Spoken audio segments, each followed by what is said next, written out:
में आप इसको पाओगे। जैसे ब्रह्मा के पहले परार्ध में पहला जो 10 साल तक ये जो मतलब धरती था ही नहीं, ना सूर्य था न धरती था, सारे आत्माएं दिव्य थे और उनमें प्रकाश भी था, तो पूरा ब्रह्मांड प्रकाशित था।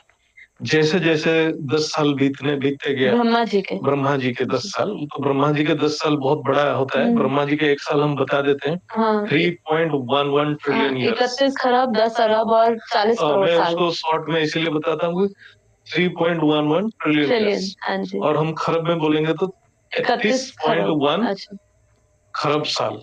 बाकी और भी है, वो लंबा है। हाँ जी, तो इसको कैलकुलेशन तो उसकी वैदिक करे तो वैदिक तरीके से। तो आप सोचिए 3.11 ट्रिलियन ईयर्स, विज्ञान क्या बोल रहा है, धरती का जो समय है 4.5 बिलियन ईयर्स, ऐसा कुछ है, 4.6। हाँ जी।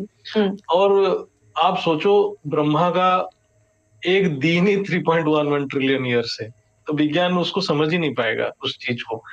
तो जैसे जैसे आत्माएं नीचे की ओर आने लगे, तो उनमें तत्व तो बन गया, लेकिन परम तत्व का भी अंश था, जिसके कारण उनके जो संकल्प सिद्ध हो रहा था, और संकल्प सिद्ध होने के कारण वो अपनी इच्छा से अपने शरीर को परिवर्तन कर सकते थे और हायर डायमेंशन में जाते थे। मृत्यु की कॉन्सेप्ट ही नहीं था। और फिर धीरे धीरे जब बोलते हैं कि 20 साल ब्रह्मा जी के बीते, मनुष्य इतना संकल्प में फंस गया अपने शरीर में, और पृथ्वी में जो भोग के प्रति इतना आकर्षित हो गया, उसकी तत्वों में जो परम तत्वों की परसेंटेज बहुत कम होने लगा, क्योंकि जैसे जैसे वो संकल्प करने लगा, परम तत्वों में परिवर्तन होते गया, भारीपन आते गया। तो जैसे जैसे भारीपन आते गया, उसकी जो आत्मा की शक्ति क्षीण होने गया।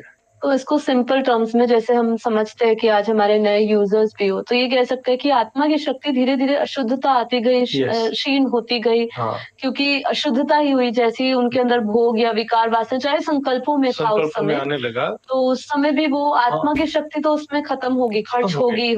उसका ये कारण है, बेसिक मतलब सिद्धांत ये है कि आत्मा जब मूल स्वभाव के विपरीत संकल्प करने लग जाता है, तो अशुद्धता बढ़ते जाता है। ये बहुत इंपॉर्टेंट बात है, ये समझना चाहिए, क्योंकि इसी में सब कुछ सार है कि हम यहाँ धरती पर क्यों है, सभी क्यों आए हैं। तो इसीलिए जो अशुद्धता मतलब हम मूल स्वभाव से विपरीत सब कर्म करने लग गए, तो इसके कारण वो आत्मा की जो शक्ति दबने लगा और उसकी जो क्षय होने लगा, और वो धीरे धीरे तत्व में भारीपन में फंसते गया। तो हमारे ज्ञान मार्ग में बापूजी जो बताए हैं कि ब्रह्मा जी के 20 साल के बाद मृत्यु का जो धरती के ऊपर आरंभ हुआ था, जो मतलब मनुष्य शरीर में मृत्यु पहले अनुभूति, आज से हम कैलकुलेट करें तो 3.11 ट्रिलियन ईयर्स में आज 30 मल्टीप्लाई कर दीजिए जितना होगा, तो हम इसको कैलकुलेट किए थे कि 93.3 ट्रिलियन ईयर्स बैक। अब इतना साल पहले तो इसको हम इमेजिन ही नहीं कर सकते हैं, ह्यूमन कल्पना के बाहर है, कल्पना के बाहर है। 93.3 मतलब 93.3 into 10 to the power 12 years. आज हम 5000 साल पहले की बात करते हैं, तो वो भी हमारी काल्पनिक, क्योंकि उस समय मनुष्य सृष्टि की एनर्जी, वाइब्रेशंस, वहाँ के लोग सब हम अगर इमेजिन करें, वही हमारी दृष्टि के भी परे, कल्पना के परे, बुद्धि के परे। तो ये तो बहुत ही, जब हमारे जो विज्ञान ही 4.6 बिलियन ईयर्स से पहले सोच ही नहीं पा रहा है, और ये तो 93.3 ट्रिलियन ईयर्स, मतलब कितना गुना अधिक है, तो हजार लाखों गुना अधिक है उससे। तो उस समय मनुष्य का जो शरीर का मृत्यु का एहसास मनुष्य का पहले बार हुआ। तो फिर ये जो मृत्यु का सिलसिला चला, तो उसके बाद क्या हुआ, जो प्रथम कलयुग जो स्टार्ट हुआ, वो बोलते हैं कि आज से 25 या 30 साल, मतलब 25 से 30 साल बाद, ब्रह्मा के 25 से 30 साल के बीच में कलयुग का आरंभ हुआ, मतलब ये जो युग परिवर्तन वो स्टार्ट हुआ। तो उस हिसाब से हम मैं एक बार कैलकुलेशन करके देख रहा था जो कितना कलयुग हुआ होगा, है ना। वो सब हिसाब करने के बाद हमने कैलकुलेशन में मिला कि 1,80,04,48 कलयुग बीत चुका है। बाप रे, 1 करोड़ बेहिसाब। बेहिसाब।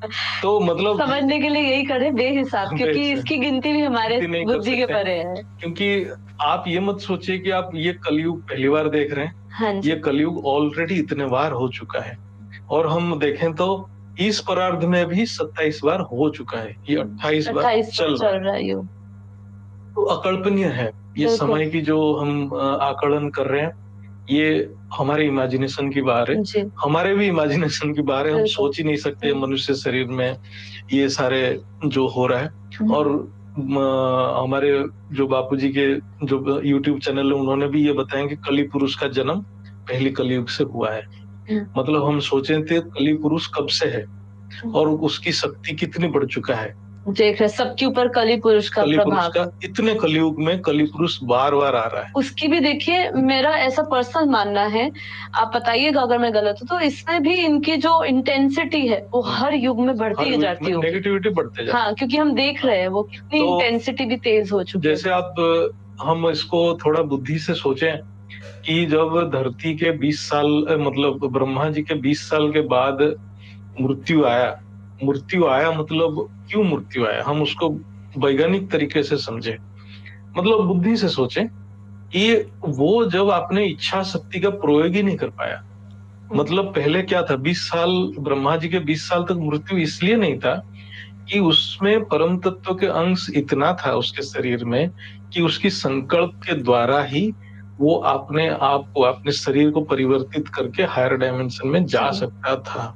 ठीक है। अब मृत्यु इसलिए हुआ क्योंकि उसकी संकल्प ही खत्म हो गया, उसके संकल्प सिद्ध होना बंद हो गया, वो अपने तत्वों में खुद फंस गया, आत्मा पंच तत्वों में खुद फंस गया। कह सकते हैं इसको, और कि हम अपने ही खुद की बनाई हुई क्रिएशन में ही फंस गए, खुद की रची हुई जो ब्रह्मांड हो या खुद की जो हम ऐसा कहें कि रचना खुद रचयिता खुद रचना में फंस गया, आत्मा अपने प्रकृति के अंदर ही खुद फंस गया। तो वो अपने उसकी संकल्प शक्ति ही खत्म हो गया, उसी समय मृत्यु का आरंभ हुआ। फिर उसी के कुछ समय के बाद हम ऐसे बोल सकते हैं कि ये युग का भी आरंभ हुआ, चतुर्युग, कलयुग, सतयुग। इसलिए हुआ कि एक सृष्टि में इतना नेगेटिविटी आया, नेगेटिविटी को कैसे हटाया जाए, इसलिए ये युग परिवर्तन का प्रोविजन रखा गया। क्योंकि प्रलय भी करना पड़ा, वो जो हमारे ज्ञान मार्ग में जो आए होंगे उनको तो पता ही होगा, अर्ध प्रलय, कर्क प्रलय, महाकल्प प्रलय। तो ये सब सिक्वेंशियली समय समय के हिसाब से होने लगा।